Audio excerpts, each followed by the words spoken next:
Mother Teresa and institute of computer education में आपका स्वागत है। Chapter number 4 use of was and were. जिस प्रकार से हमने पिछले चैप्टर में इज, एम और आर का प्रयोग किया, ये हमारे पास क्रियाविहीन वाक्य होते हैं। क्रियाहीन वाक्य मीन्स ऐसे वाक्य हैं जिनमें कोई भी क्रिया नहीं दी होती, यानी कि कोई भी वर्ब नहीं दी होती, वो हमारे पास क्रियाविहीन वाक्य कहलाते हैं। इसी क्रियाविहीन वाक्यों की श्रेणी में वर्तमान के लिए जब हम प्रयोग कर रहे थे तो हम इज, एम और आर का यूज़ कर रहे थे, लेकिन जब हम वही चीज़ पास्ट में किसी चीज़ के बारे में बात करें तो हम वॉज और वर का यूज़ करेंगे। ध्यान से देखिए, स्क्रीन पर आप देखिए, आई, ही, शी, इट सिंगुलर नाउन जैसे बॉय, गर्ल, मोहन, ऐसा कोई भी एक सिंगल व्यक्ति का नाम, इसके लिए हमारे पास प्रयोग होगा वॉज। वॉज का हिंदी में शाब्दिक अर्थ है था या थी, यानी कि जब भी हमारे पास हमारे हिंदी के वाक्य में था या थी शब्द आ जाए और वो वाक्य हमारे पास क्रियाविहीन हो, वहाँ पर हम वॉज का प्रयोग करेंगे। जैसे आई वॉज अ स्टूडेंट। वर का प्रयोग थे के अर्थ में किया जाता है, यानी कि प्लूरल सब्जेक्ट के लिए किया जाता है। वी, यू, दे और प्लूरल सब्जेक्ट जैसे बॉयज, गर्ल्स, फ्रेंड्स, पीपल। इस प्रकार से हमारे पास बहुत सारे ऐसे प्लूरल सब्जेक्ट हैं जिनके लिए हमारे पास वर का प्रयोग होगा। वर का प्रयोग हम थे के लिए करेंगे, यानी कि जब भी हमारे वाक्य में, हमारे हिंदी के वाक्य के अंत में थे शब्द आ जाए, वहां पर हमारे पास वर का प्रयोग होगा।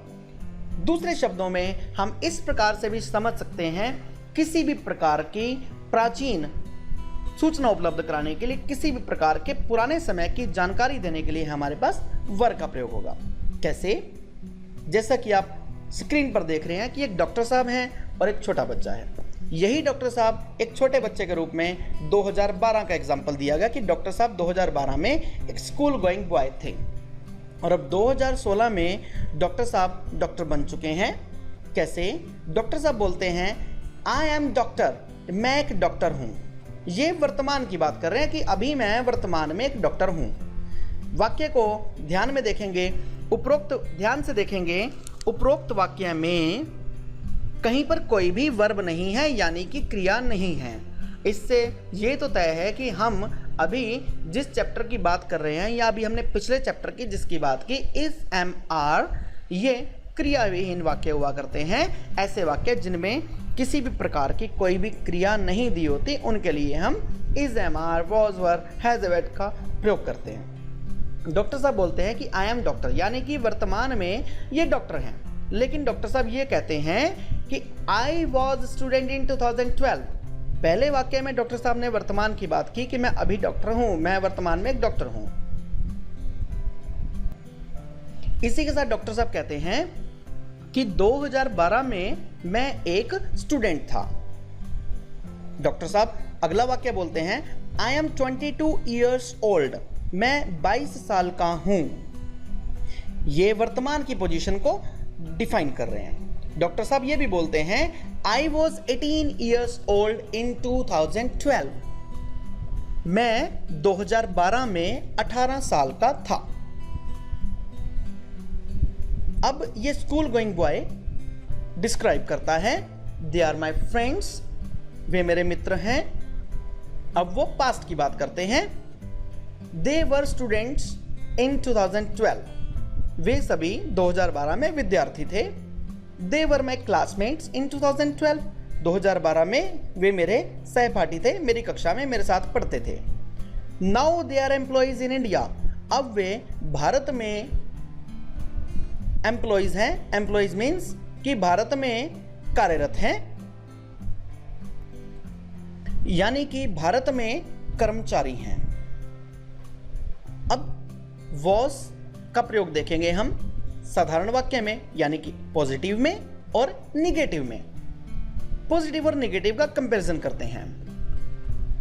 जैसा कि मैंने आपको पहले बताया कि वॉज का प्रयोग था और थी के लिए होगा, यानी कि था का मतलब हमारे पास यदि पुलिंग दिया हो तो था का प्रयोग होगा, यानी कि यदि हमारे पास मस्कुलाइन जेंडर या फेमिनाइन जेंडर कुछ भी दिया हो उनके लिए हमारे पास वॉज का ही प्रयोग होगा। हिंदी में इनका शाब्दिक अर्थ था और थी। I was a teacher, negative में जैसा आपको पहले इज़ेमार के चैप्टर में बताया कि केवल हेल्पिंग वर्ब के तुरंत बाद नोट लगेगा। I was a teacher negative में हुआ आई वॉज नॉट अ टीचर। ध्यान से देखिए, आई वॉज अ टीचर, मैं एक अध्यापक था। अब मैं बोलता हूं आई वॉज नॉट अ टीचर, मैं एक अध्यापक नहीं था। He was a student, he was not a student. She was an engineer, she was not an engineer. It was a ball, it was not a ball. We were friends, we were not friends. You were advocate, you were not an advocate. They were policemen, they were not policemen. यानी कि positive में, साधारण वाक्य में, simple वाक्य में केवल helping subject के तुरंत बाद हमारे पास हेल्पिंग वर्ब का प्रयोग हुआ और उसके बाद रेस्ट ऑफ द सेंटेंस प्रयोग हुआ और रेस्ट ऑफ द सेंटेंस प्रयोग करने के बाद हमने फुल स्टॉप लगा दिया। नेगेटिव में हमने सब्जेक्ट का प्रयोग किया, उसके तुरंत बाद हमने हेल्पिंग वर्ब लगाई, हेल्पिंग वर्ब के तुरंत बाद यानी कि तीसरे नंबर पर हमने नोट लगा दिया। नोट लगाने के बाद उसके बाद हमने रेस्ट ऑफ द सेंटेंस लिखा, बचा हुआ वाक्य जो है वो लिखा और उसके तुरंत बाद हमने एक फुल स्टॉप लगा दिया जिससे कि हमारा वाक्य समाप्त हो गया। अब मैं आपको कंपैरिजन करना सिखाता हूं interrogative and interrogative plus negative में। इंट्रोगेटिव सेंटेंस यानी कि वो सेंटेंस जिनको हिंदी में हम बोलते हैं प्रश्नवाचक वाक्य। जब भी किसी भी प्रकार का कोई भी प्रश्न पूछा जाए वो हमारे पास इंट्रोगेटिव सेंटेंसेस हैं। और जब किसी वाक्य में प्रश्न पूछने के साथ साथ नहीं भी लग जाए, हिंदी के वाक्य में जब हमारे पास क्या लग जाए तो हमारे पास इंट्रोगेटिव सेंटेंस, और जब हमारे वाक्य में क्या के साथ नहीं भी लग जाए तो हमारे पास इंट्रोगेटिव प्लस निगेटिव। कैसे? Was I a teacher?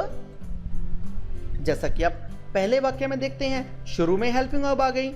मैंने इस एमआर वाले चैप्टर में भी आपको बताया था कि सबसे पहले वाक्य के शुरू में हेल्पिंग वर्ब आएगी, उसके तुरंत बाद हमारे पास सब्जेक्ट आएगा और उसके बाद हमारे पास रेस्ट ऑफ द सेंटेंस। और इंट्रोगेटिव प्लस नेगेटिव सेंटेंसेस में वाक्य के अंत में प्रश्नवाचक चिन्ह आएगा, क्वेश्चन मार्क आएगा। जैसे अब दोबारा से इसको देखते हैं, वॉज आई अ टीचर। जब हम इसका इंट्रोगेटिव प्लस नेगेटिव बनाते हैं तो हम देखते हैं was I not a teacher, last में question mark. Was he a student, was he not a student. Was she an engineer, was she not an engineer. Was it a ball, was it not a ball. Were we friends, were we not friends. Were you an advocate, were you not an advocate? Were they policemen? Were they not policemen? इस प्रकार से हम जब भी प्रश्नवाचक वाक्य और interrogative plus negative यानी कि प्रश्नवाचक प्लस नकारात्मक वाक्य बोलेंगे, उसमें हमारी आवाज की जो टोन है उसमें प्रश्न पूछने का प्रभाव अवश्य ही आना चाहिए। अब आपको इस एक कन्वर्सेशन की सहायता से एक जानकारी देते हैं। प्रश्न पूछे जा रहे हैं, where were you yesterday. Second character बोलता है I was in Delhi. Past की इंफॉर्मेशन की बात की जा रही है। दोबारा से देखते हैं, where were you yesterday. Second character give the answer, I was in Delhi. Were you at work. No, I was not at work, I was sleeping. Were you hungry after the journey. No, I wasn't hungry, but I was thirsty. How was the weather in Delhi yesterday? It was good. Where is your friend Ram? I don't know, but he was here 15 minutes before. Where is my English book? It was in the room 10 minutes before, but it is not there now. जैसा कि आप इस conversation में देखते हैं, जैसा मैंने आपको बोलकर दिखाया, यह कन्वर्सेशन अपने आप में सिंपल सेंटेंस यानी साधारण वाक्य, negative sentence, interrogative sentence, interrogative plus negative sentences का एक मिला जुला मिश्रण है, जिसमें पास्ट की यानी कि भूतकाल की एक जानकारी जो है शेयर की जा रही है। और इसमें सभी सेंटेंसेस में ध्यान से देखिए, कहीं पर किसी भी प्रकार की कोई भी वर्ब का प्रयोग नहीं किया गया, यानी कि कोई क्रिया नहीं है। कहने का मतलब ये केवल क्रिया विहीन वाक्यों के लिए यूज हो रहे हैं। मैक्सिमम इस कन्वर्सेशन में ये चीज आपको क्लियर हो जाएगी। एक स्कूल गोइंग बॉय दूसरे स्कूल गोइंग बॉय से पूछ रहा है जनरल कन्वर्सेशन की बात, how are you? He gives the answer, I am fine, thank you. What about you? I am also fine. Where is your mobile? My mobile is at home. What is the color of your mobile? Is it white? No, it's black. How are your parents? They are well. Where is your father? He is out of station today. How far is your school? It is 2 kilometers far from here. अब हम प्रयोग कुछ मिले जुले वाक्यों का, क्योंकि हम इज, एम, आर, वॉज, वर का प्रयोग कर चुके हैं, तो अब हम WH फैमिली के प्रयोग से इज, एम, आर और वॉज, वर का प्रयोग देखते हैं कि किस प्रकार से प्रश्न पूछा गया और किस प्रकार से उसका आंसर दिया गया। Where are you? I am in Delhi today. What is your house number? My house number is 20 by 84. How old were you last year?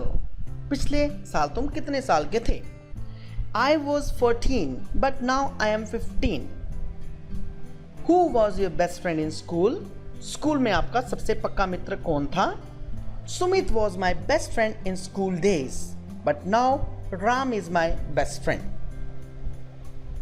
Where was Sumit from? He was from Delhi, but now he is in Punjab.